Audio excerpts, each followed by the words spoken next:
Hello, this is Dr. Best. Welcome to today's video. And today we'll be discussing what happens when the discs degenerate and how that relates to sciatica and the repeated cycle of pain that many people with sciatica go through, where they get out of pain for a while, then start having problems, and over time tend to get worse and have more frequent episodes and more severe episodes until they reach a point where they're in pain pretty much all the time and there's really not much that can be done about it. So let me begin by showing you a couple of sections of the spine. This one here is a normal section of spine, and that's showing nice healthy discs with lots of space around the nerves. And this section of the spine here is a subtle difference. This one shows some early stages of degeneration. And the first thing that we see when the spine begins to degenerate is that the discs start to get a little thinner. They actually start to lose fluid. And this is part of the reason why the discs actually degenerate, is that you'll get small amounts of damage over a period of time, and you'll start to get little cracks and fissures in the walls of the disc. And when that happens, the inner gel material, which you can see in that lighter section in the center of the disc, starts to lose fluid. And as it loses fluid, you'll start to get kind of a dehydration in the center of the disc. You can see how it's getting a little dark on this one. And the disc starts to get thinner. And you can see it's a little thinner on this degenerated side as compared to the normal. But the changes at this point are relatively minor, and they're pretty subtle. So I'm going to put up one that's a little bit easier to see what's going on.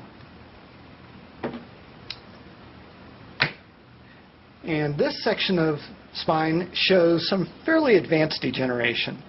And here we see not only are we getting thinning discs, this one, there's been enough damage to the outer wall of the disc that it's actually getting a herniation or a bulge, and that's pushing in against that nerve. The other thing that you see is that the edges of the bone are rather jagged across here. And the reason for that is that as the disc gets thinner, there's more compressive load on these bone surfaces. And the body tries to reinforce that bone by putting down additional bone, but it doesn't do it in a nice, smooth, even fashion. You get this kind of ridged and spurred appearance. And while over on this side of the spine it's not a really big problem, it gets to be a big problem when you start to get spurring and ridging in here on the spinal joints. And as those joints start to get a little rougher and the surfaces get thicker, you can actually start to get some encroachment of the joint into the opening where the nerve comes out. And that can start to pinch on the nerve as well. So if you've got any disc bulging out from this side, and a lot of times you'll have hypertrophy of the joint and bone and soft tissue from this side, then you can really narrow down that opening around the nerve, and that creates a lot of symptoms and creates a lot of sciatica. So this is something we want to prevent. And let me just show you kind of the end stage of what happens with this. And this is one where the disc is all but gone. It's basically shriveled up, as you can see from the top of the disc.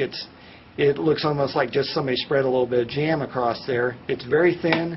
It doesn't create any shock absorption like a normal disc would. And the space is essentially gone here between the vertebrae. Those bones are actually growing together, and this will eventually fuse into one solid piece. You'll also notice that the space here where the nerve comes out gets very narrow. And when that occurs, the only thing that can be done to take any pressure off the nerve at this point is some type of surgery. And even in those cases, sometimes they can't get in there close enough without doing damage to really help the situation. So when it's advanced to this stage, a lot of times things are actually too far gone to really treat, and people are pretty much left suffering for the rest of their lives. So that's why we want to avoid this from happening. We want to be able to keep the disc as healthy as possible, and the way you do that is by keeping the biomechanics and postural structures working the way they should, so that you minimize the wear and tear on the discs, and so that the disc will stay as healthy as possible and stay as well hydrated as possible. And the way you do that is with the rehabilitation exercises I present in the Sciatica Self-Care members site, as well as with the McKenzie exercises that you already learned in the free ebook, and by simply taking good care of yourself, getting a little bit of regular exercise such as walking, and avoiding things like sitting in an unsupportive chair or couch and just kind of slouching into it. Those types of activities disrupt the normal ligamentous and muscle structures that keep the spine working the way they should. And when that happens, the spine starts to degenerate and you get into these types of problems. So that's why it's critical that once you get out of pain, that you do what you need to do to keep the spine healthy so that you don't get back into pain and eventually get into a situation where you're in pain all the time and there's nothing anybody can do about it. So we want to make sure that you stay healthy and are able to do all the things you want to do in life from now until whenever it is you die. So signing off for today, this is Dr. Best, and I'll look forward to seeing you on the next episode.